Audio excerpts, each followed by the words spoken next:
గురుర్బ్రహ్మ గురుర్విష్ణు గురుదేవో మహేశ్వర గురు సాక్షాత్ పరబ్రహ్మ తస్మై శ్రీ గురవే నమః. అస్మద్గురు విద్యానందనాథ గురు చరణారవిందాభ్యాం నమో నమః. అస్మద్గురు కాశ్యపగోత్ర పవిత్రం శ్రీ మహద్గురు నమో నమః. 2025 జూలై నెల 7వ రాశి తులారాశి. ఈ తులారాశి మాస ఫలితాలు చెప్పుకుందాం. రవి బుధులు కలిసి ఉన్నారు. బుధాదిత్య యోగం మంచి యోగం. గురువు 9 ఉంటున్నాడు, శుక్రుడు 8 ఉంటున్నాడు, శని 6 ఉన్నాడు, కూజ కేతువులు ఏకాదశంలో ఉన్నారు. వా ఎంత బాగున్నదో. మేషం దగ్గర నుంచి తుల వరకు వచ్చే లోపల తులకి ఉన్నటువంటి మంచి ఏ రాశిలో కనపడలా. ఇది గోచారం. గోచారం అంటే 25 వంతులే జరుగుతుంది. దీంట్లో ఈ రాశిలో మీకు 25 వంతులు అంతా మంచే జరుగుతుంది. అది మాత్రం కరెక్ట్. అయితే దాన్ని చెడగొట్టడానికి జన్మలగ్న రీత్యా గ్రహాలు ఏమన్నా భాగాలు ఏవేమో చూడాలి. ఈ రాశి వాళ్ళు చదువు బాగా సాగుతుంది. విదేశాలకు వెళ్ళటానికి చాలా అవకాశం ఉంది. వివాహం జరుగుతుంది. మంచి సంతానం కలుగుతారు. మరి వాహనాలు కొనుక్కునేవాళ్ళు వాహనాలు కొనుక్కుంటారు. వ్యాపారం బాగా సాగుతుంది. భూమి, ఇళ్ళు, స్థలాలు, పొలాలు కొనుక్కోవడానికి బాగా అవకాశం ఉంది. అందరితో మంచిగా మాట్లాడతారు.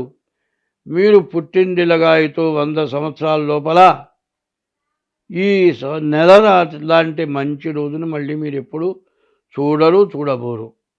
ఇటువంటి దాన్ని సద్వినియోగం చేసుకోవాలంటే ముందుగా మీ జాతక రీత్యా మీరు ఖచ్చితంగా తెలుసుకోవాలి. ఏమంటే నీటి లోపల రాళ్ళు ఉంటాయి.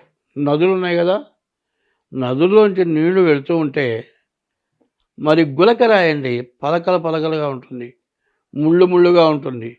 అది గుచ్చుకుండేట్టుగా ఉంటుంది. దాని మీద కాలేస్తే అటువంటి రాయి కూడా ఏమవుతుంది, నీటి దెబ్బకి అరిగి అరిగి అరిగి అరిగి గుండ్రాయిలాగా తయారవుతుంది.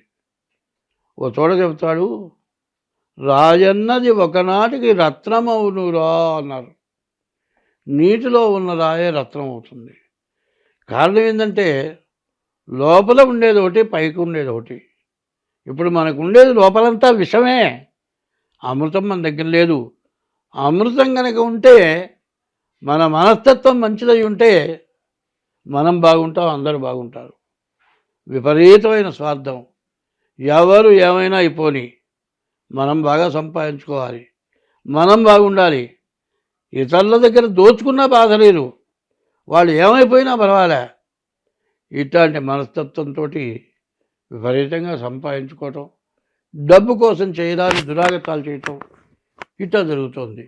అందుకే పోతన గారు భాగవతంలో ఆంధ్రదేశంలో బమ్మెరలో పుట్టిన పోతన గారు ఒక పద్యం రాశాడు. వ్యాసుడు రాసిన దాంట్లోదే ఒక పద్యభాగంలో, సంస్కృతంలో ఉందని పద్యభాగంలో మార్చారు.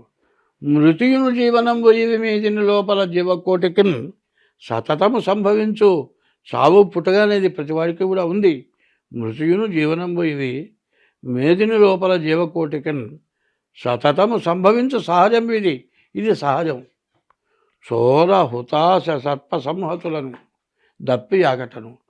నీవు చేసినటువంటి పాపం వల్ల, దొంగతనం వల్ల, సర్పాలు కరవటం వల్ల, దొంగలు పడటం వల్ల, ఆశలు కలగటం వల్ల, మరి ఏదైనా నిప్పుల వల్ల కాలి చచ్చిపోవటం, కొండల మీద నుంచి పడి చచ్చిపోవటం, ఇవన్నీ నీవు చేసిన పాపం వల్ల. వయసు తక్కువలోనే చచ్చిపోతారట. ఎట్లా పోతారు? దురాగతమైన ధనాన్ని ఎవడైతే సంపాదిస్తూ ఉంటాడో వాడికి ఆయుష్ తగ్గిపోతుంది. మరి మంచిగా ధర్మంగా ఎవరైతే బతుకుతారో వాళ్ళు వృద్ధాప్యం వచ్చేంత వరకు 120 సంవత్సరాల ఆయుష్ ఇచ్చారు. కానీ ఆశీర్వదించేటప్పుడు శతమానం భవతి శతాయు పురుష శతేంద్రియ, 100 సంవత్సరాలు. పురుషత్వం అంటే ధర్మ సత్యాలకు కట్టుబడి జీవించమని ఆశీర్వదిస్తారు. 100 సంవత్సరాలు ఆయుష్ ఇస్తున్నారు. కానీ మానవుడి జన్మ 120 సంవత్సరాలు. 60 సంవత్సరాలకి మరి అశ్విని దగ్గర నుంచి అక్షయ వరకు 60 సంవత్సరాలు, అది షష్ఠి పూర్తి. మళ్ళీ ఇంకో 60 సంవత్సరాలు బతకాలి. ఈ 120 సంవత్సరాలు ఎవరైతే బతుకుతారో వాళ్ళకి మళ్ళీ జన్మ లేదు. జన్మంటూ ఉండాలి అంటే బాల్యం, యవ్వనం, కౌమారం, వార్ధక్యం, 4 రకాల జన్మలు ఉన్నాయి. ఈ 4 జన్మల్లో పుణ్యం చేయాలి. ఈ పుణ్యం చేసుకుంటేనే నీకు వయస్సు ముదురుతుంది. కనీసం ఇప్పుడు 70 సంవత్సరాలు వస్తే పూర్ణాయుర్దాయం కింద లెక్కేస్తున్నారు. ఇప్పుడు నా వయస్సు 80 సంవత్సరాలు. కానీ ఎన్ని కష్టాలు వచ్చినా, ఎన్ని బాధలు వచ్చినా ఆత్మహత్య చేసుకోకూడదు. ధర్మంగా బతకాలి. ధర్మో రక్షతి రక్షిత. నీవు ధర్మాన్ని నువ్వు రక్షిస్తే నిన్ను ఆ ధర్మం ఎప్పుడు రక్షిస్తుంది. ఎన్ని రోగాలున్నా రోగాల దారి రోగాలు పోతాయి, మనిషి దారిన మనిషి బతుకుతాడు. రమణ మహర్షి అన్న ఆయనకి రాచపుండు పుట్టింది, కానీ ఆయన అసలు దాని గురించి ఆలోచనే చేయలేదు. మనం ఎప్పుడు చెడు గురించి ఆలోచిస్తున్నాం, కానీ మంచిని గురించి ఆలోచించేవాళ్ళు 100కి 10 మందన్నా ఉంటేనే ఈ ప్రపంచం నిలబడుతుంది. కాబట్టి ఈ రాశి వాళ్ళకి చాలా బాగుంది. దీని గురించి చెప్పాల్సినంత అవసరం కనపట్టలేదు.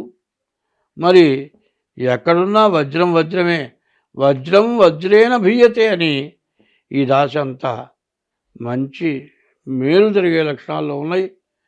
తను బతికి 10 మందిని బతికించేటువంటి స్థితిలో ఉంది ఈ రాశి. కాబట్టి ఈ రాశి వాళ్ళు నేను చెప్పింది కరెక్ట్గా మీరు అనుభవించాలంటే వెంటనే మీ డేట్ ఆఫ్ బర్త్ ద్వారా మీ జాతకం చూపించుకొని దాంట్లో ఏదైనా తేడాలుంటే దాన్ని రెమెడీ చేయించుకోండి. ఈ రెమెడీ చేస్తే మీరు 100% మీ యొక్క దోషాలన్నిటి నుంచి విముక్తి పొంది బాగా సంపాదించి దాన్ని సద్వినియోగం మీ బిడ్డ తరం మంచి అనుభవించేటట్లుగా తయారవుతారు. మీ పిల్లలు బాగుపడతారు, మీకు మంచి జరుగుతుంది, మీ కుటుంబ వృద్ధి జరుగుతుంది, మీ వంశానికి మంచి కీర్తి ప్రతిష్టలు వస్తాయి. కాబట్టి అట్లా ఉంటే మీకు అంతా బాగుంటుంది.